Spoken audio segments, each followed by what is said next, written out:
everybody, welcome to Flosstube number 46. I want to welcome you all back. We've had a lot of new subscribers this last week and subscribers that have been sticking with me all this time, and so welcome to those of you that are new and those of you that have been hanging in there with me this whole time. So thank you for joining me today. I know last week I told you that this week I wasn't for sure what I was going to talk about. It'd probably be a surprise, and I'm really excited. I decided to share some things with you about perforated bookmarks that came from the Victorian era, and also how they tie into a very special type of sampler. And so we're going to learn a little bit more about that this week, and I hope you'll enjoy it as much as I did when I first started learning a little bit about it. The history of bookmarks. Let's talk about that first.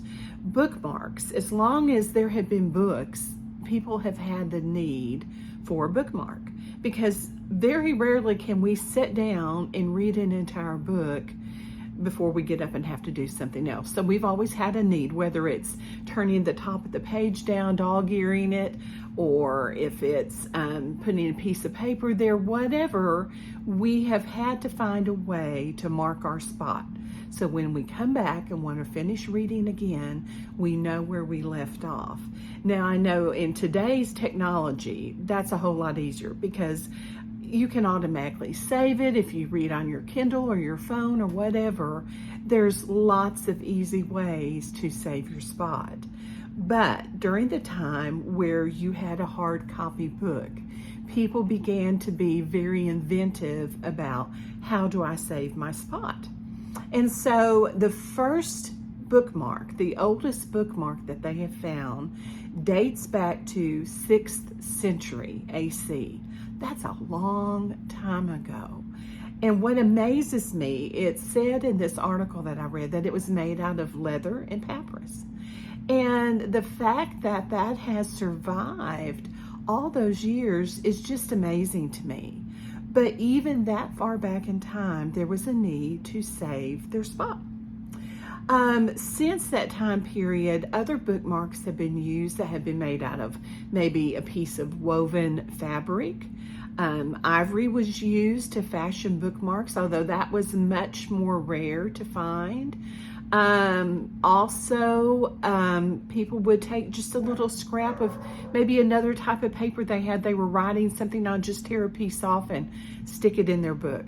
Also, I know when I was a little girl growing up, my Bible had a ribbon sewn into it.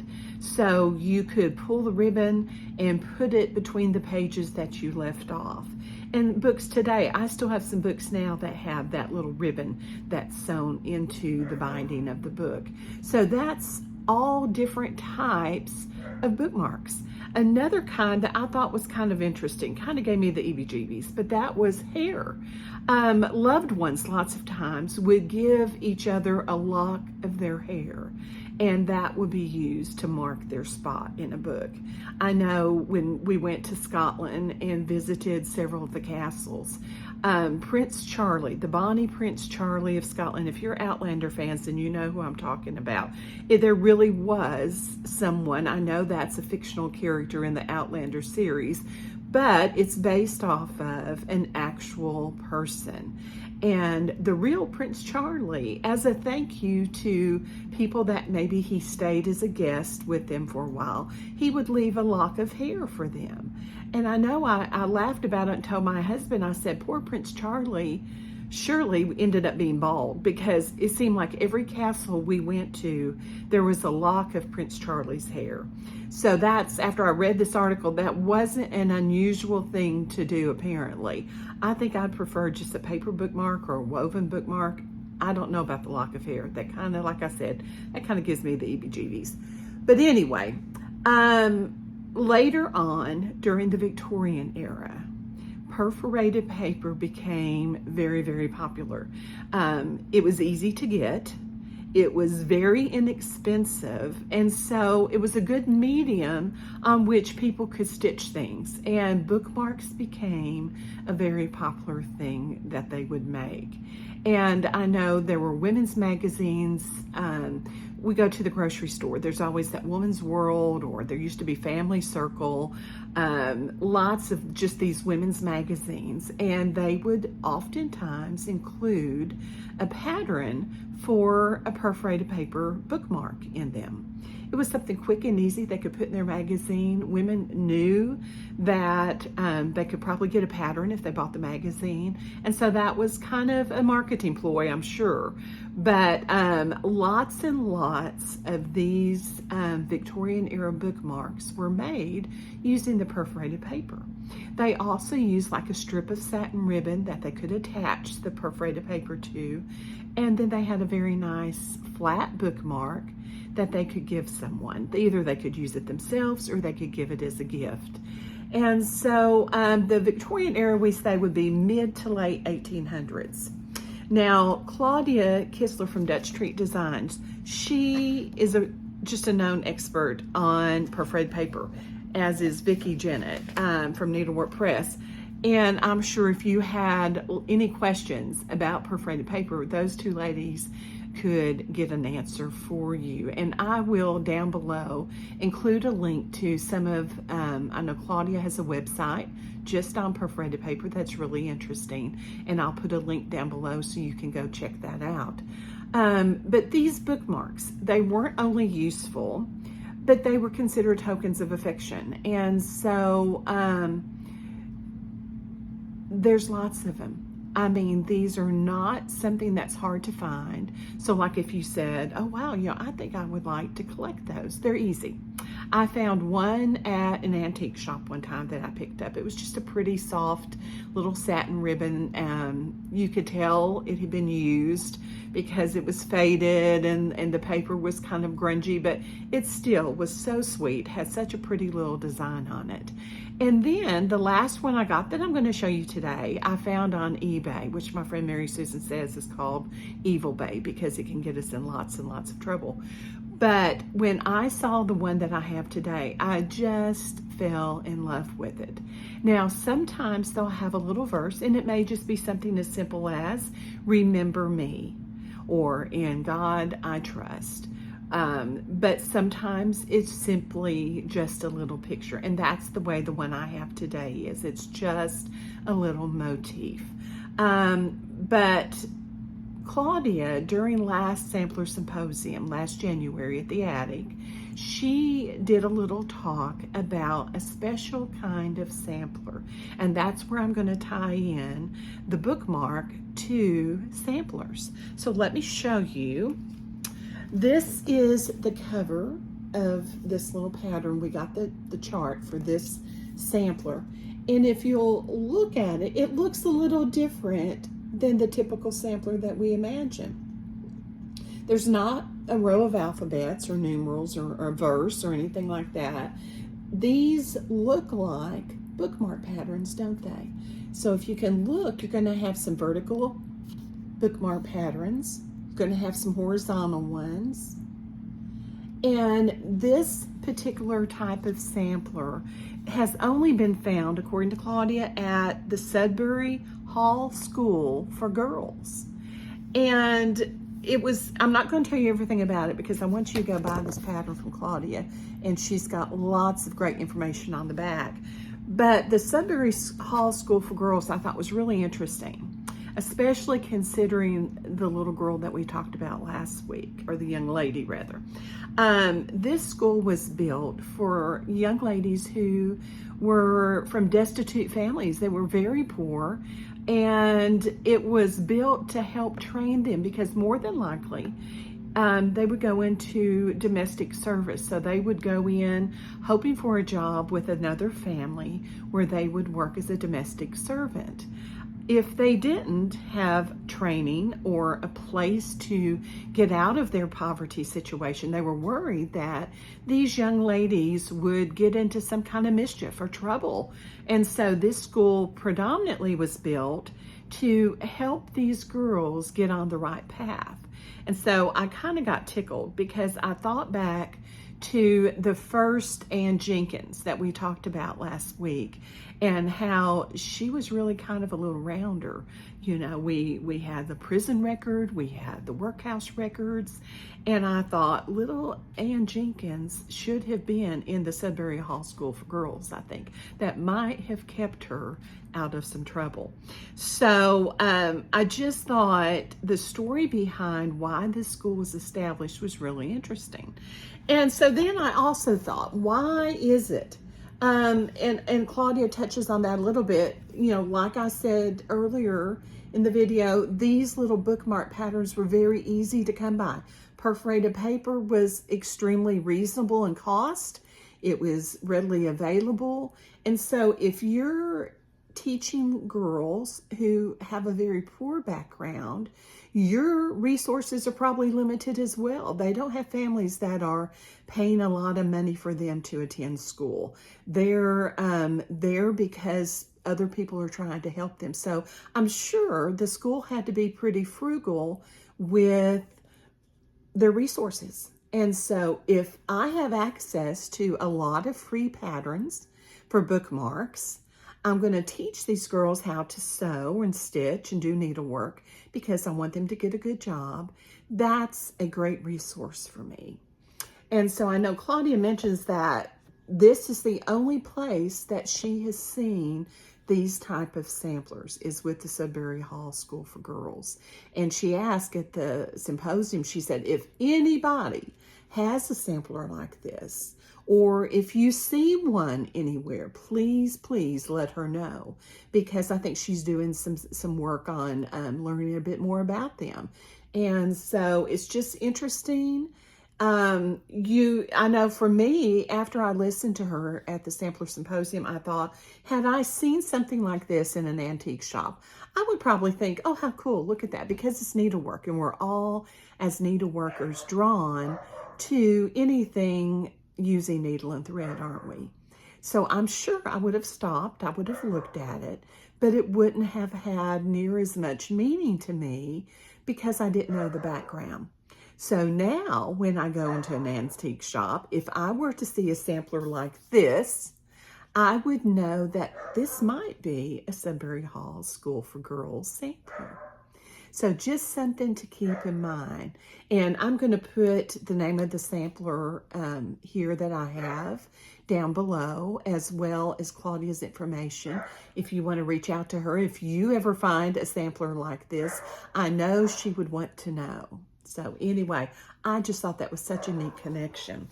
So now I've given you guys your history lesson for today. I want to show you my antique bookmark and what I've done with it this week. So this is so tiny because early during the Victorian period, I'll see if I can get it up. It kind of blurs out in the video, I'm sorry. But during this time period, the perforated paper was much smaller. The stitch count would have been much tinier than what we have access to today. Typically, the perforated paper we find today would be 14 count. I think now you can get 16 or 18 count. But it still would have been much smaller on these antiques. So when I saw this little bookmark, I just fell in love with it. I love the fact that it's a key.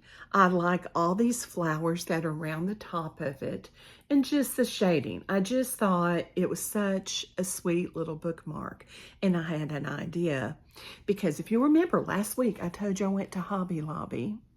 Not for boards. I went for something completely different and came out with bags full of 66% off wooden paddles.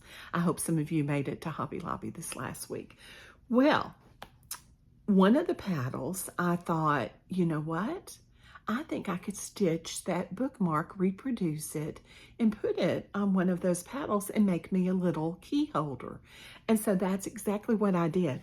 Have any of you ever had, like, I have a whole basket full of models and projects that I'm working on, and I really need to be working on those. But when my bookmark came in and I bought that paddle, my little wheels were just going, and I thought, I have to do it. I have to do it right now. And so all the projects went back in the basket, And I set to work on reproducing this little Victorian bookmark and making my key holder because I just couldn't wait. So let me show it to you. This is the little paddle that I got from Hobby Lobby.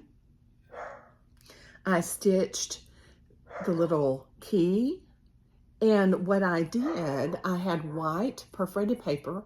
I bought some archival ink and just kind of distressed my paper before I started stitching.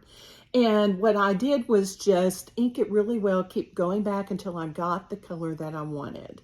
And then I let it set overnight, so that way I was sure it would be really good and dry. I think it would dry in less than an hour. I mean, it seemed dry to the touch to me, but just to be on the safe side, I went ahead and let it just sit overnight. Then I stitched this little key, and it was so much fun. I don't stitch in hand. I use a clover hoop, and that's what's comfortable to me. Most of my friends all stitch in hand, and I've tried it, but I have that fabric up around my neck. I've got it. I'm wallering that fabric everywhere. I cannot stitch in hand, except when I'm using perforated paper. That's because it's firm, I can hold it, and it's easy to stitch in hand that way. So stitch this little piece, added a little bow. This is just something I had in my stash. I've got some boxes of just ribbon, and then this little flower, and that came from Hobby Lobby as well. It was back by their little scrapbooking section. Then found this. This also came from Hobby Lobby. Had my husband screw that into the board. And I now have a very cute, easy little key holder. So this project, like I stitched it probably one night and one afternoon it took me. And it was so much fun to do, and a quick way that I can adapt that little Victorian bookmark. So let me hold it up again. I'll show you the original next to this. So as you can see, even though this is a smaller count than the 14, what a difference in size. They really stitched on such a tiny perforated paper back in the day. So just a fun way to take a piece of something old and make something new out of it. I thought I'd hang it up in the hall, and my mom's already claimed it for her room. She came by today and I had it laying on the table, and she said, I think this matches the colors in my room, so I think this is going to her room when I finish today. But anyway, I hope you can take that idea and use it. I know that's what we talked about last week, taking something or a little piece of a sampler and making something new out of it. I told you last week, I'm getting ready to leave this next week going to Silver Needle. Can't wait. Mom and I are getting super excited. We have some friends from Texas that go and spend the whole week, and they were messaging today saying, we're headed out. We're already going and leaving today. And so we're counting down the days. We don't leave till Wednesday, but it will be here soon, I know, and we really are looking forward to it. But I decided I need to make a little pincushion because we have an exchange. And I think it's okay to show it because we have to wrap them. Nobody's going to know who gets what. It's not like a specific person that I can't let see what I'm taking. But I took the Bristol that I reproduced recently and decided that I was going to use some of the dividing bands on that Bristol to make a drum pincushion. And so that's what I've done for my little piece. This is just the chart, but I can show you. The model is currently, I think it's back at the attic. It was at the attic for Bristol Weekend. Then it went up to Country Sampler for their summer camp. And I think it's now back, it's either back at the attic or it's on its way. So anyway, one of the things that really drew me to this Bristol, besides all the history about Bristol samplers, was the fact that Martha stitched so many dividing bands down at the bottom, and I just love them. That was a fun part of this sampler to stitch for me, because you would finish one little section and I felt like I had a finish. And then I could do the next row and it was something completely different. And so I felt like I had lots of little mini finishes. And when you have a project this big, that helps to get through the whole project. And so I just thought, well, that would be fun. I could just take some of those bands and make a drum. And so that's what I did. So once again, here it is. I think I did 7 bands, did the little stitch down the back, added some lace out of my stash drawer, and then just put a pin with some little old buttons on the top. So that's my little drum that I made using this Bristol. So some of you I know have said you already purchased the pattern, and if you did, that's an idea for you. You could pick any of these bands. This side is completely different from this side. So you could choose 7 like I did. You see about how big it is. If you wanted a short squatty drum, you could pick fewer bands and make one. So feel free to do that. And if you do, I'd love to see your pictures. But just taking bits and pieces and making something new out of it can be lots of fun. So anyway, I had someone ask the other day, I've had a couple messages this week, if this was available in a PDF format, and it is. I furnished the hard copies to shops, and then on my website, I only offer the PDFs. And so if you're interested in a PDF, you can go to my website, which is listed below. If you want a hard copy, be sure and ask your LNS and they can get one from me. But I hope if you've got Martha, you can enjoy stitching her along with maybe making your own little pin keep drum. Now, let's see. I'm trying to look at my notes, make sure I'm not forgetting something today. Other than if you're going to Silver Needle, be sure, I know some of you said you would be there, be sure and say hi. I hope to see some of you in person while I'm there. The winter, last week, we had a board like I used for the little key. Sorry, I hit my phone. I have a board just like it that I'm going to give away today, and that winner is Jane and Molly 5166, and I'll have that listed below. So if you're Jane and Molly, please send me an email. I'll need your mailing address, and I'll get this sent in the mail to you. If you can get me your mailing address before Wednesday, I'll get it out. Otherwise, I will be back home next Sunday late, and I'll get it out to you the first of that following week. But if you can get it to me today, tomorrow, or Tuesday, I'll get it in the mail quick. This week, what I have to give away is a little chart. It's Jessie Monroe, and it's just one of my little Scottish samplers, and so this will be this week's giveaway. So if you're interested, comment below, and I'll draw from those names. I do have one more announcement before I let you guys go today. Mary Susan, who is a friend of mine, she is Prim Peacock Samplers. She and I, this will be our second year to host a retreat in Enfield, New Hampshire. We do it in the fall, which is a wonderful time to visit New England. It's just a beautiful area. We're not at the peak of leaves when we're there, but it's still very beautiful. We were there last year, and oh my goodness, I enjoyed it so much. But this year, we have, our first session is full. Second session, we have just a couple of spots left. And so if you are interested, send me an email and I will be glad to send you the information on that retreat. This year, the project that we're going to be working on, you'll receive a cherry handmade shaker sewing box. And so while we're there, we're going to make 8 little smalls that shakers would have used in their sewing boxes. And those will go in your sewing box. So when you finish, you'll have a complete shaker sewing box set. And another interesting thing that we're doing this year, part of the projects will be cross-stitched. I know we have a design that's going to go in the lid. We have a lining that's going to go around. That's all cross-stitched. But one of the things that shakers were known for, and they're the only group that was known for using poplar ware. And that was a very involved process where they took bark from trees. It was treated. I don't know the whole process. We have someone that's going to come talk to us about it. But it was very laborious. I mean, they really went to great efforts to make this poplar ware.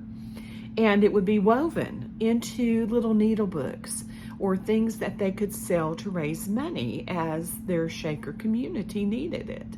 And so Mary Susan, I am just amazed. I told her, I said, this looks just like poplar ware. She has learned how to use needle and thread to reproduce the look of poplar ware. And so that's going to be taught at our retreat as well. So there's a couple of the smalls that you'll be making that will be replicating the look of poplar ware. So I think it's going to be an exciting weekend. We have a personal chef, Kathy Irving from Rustic Gourmet, that comes and she stays with us. She cooks all of our meals. She even has some little treats at night for us. And all of her recipes are based off of Shaker recipes. And so it's just good home cooking like your grandma or mama used to make kind of food. And we had to do lots of stitching and walking to make up for all the delicious food that Kathy prepared for us. Another interesting thing about it is that we actually stay in what's called the Great Stone Dwelling, and that's where the Shakers would have lived as well. So everything we do during that retreat is in the Great Stone Dwelling. We have our stitching room located there. Our meals are all provided in the dwelling, in the dining hall, and our rooms are also there. And it just makes it kind of neat because we're actually doing our retreat in a museum. And we just wanted to announce, we weren't sure, but we have a couple spots that we can open up to allow someone for second session only. So if you're interested, like I said, just send me an email and I'll have that down below as well, and I'll get the information out to you. We would sure love to have you join us. Other than that, I hope all of you have an amazing week. Next week, I hope to have a little sampler finished that I can show you and give you a report on the Silver Needle Retreat. So once again, if you're there, say hi, and I will give you my full breakdown about the retreat when I come to you next Sunday. So you guys take care. Have a wonderful, wonderful rest of your Sunday and a great week. And we'll talk to you very soon. Bye.